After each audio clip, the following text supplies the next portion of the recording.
ក្លិនរំដួលក្រពុំ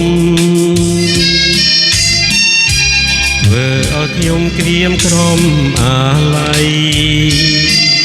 សុបិនឃើញស្នួនររីត្រី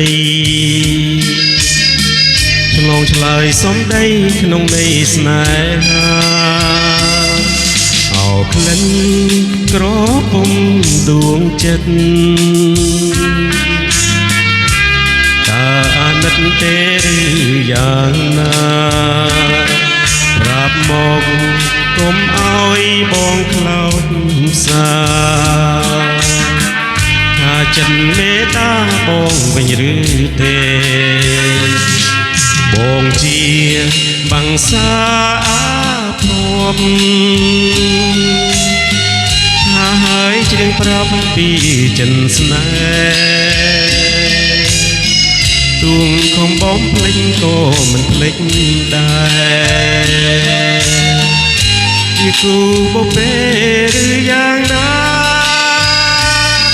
សូមក្លិនក្រពុំប្រណី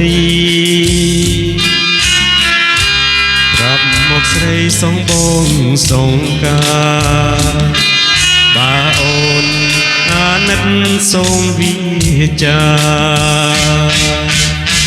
ប្រាប់ពីចិន្តាឲ្យបានដឹងផង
ក្លិន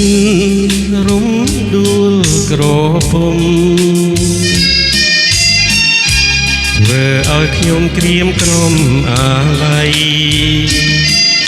សុបិនឃើញស្នួនររី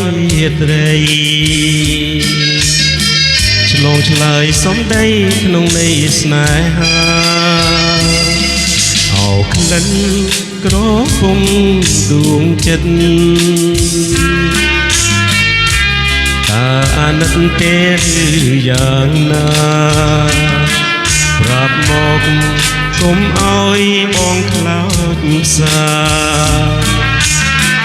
ថាចិត្តមេត្តាបងវិញឬទេបងជាបាំងសាអាភពថាហើយជ្រៀងប្រាប់ពីចិត្តស្នេហ៍ទួងខំបំភ្លេចក៏មិនភ្លេចដែរជាគូបបេឬយ៉ាងណាសូមក្លិនក្រពុំប្រណីប្រាប់មកស្រីសោះបងសងការបើអូនអាណិតសូមវិចាប្រាប់ពីចិន្តាឲ្យបានដឹងផង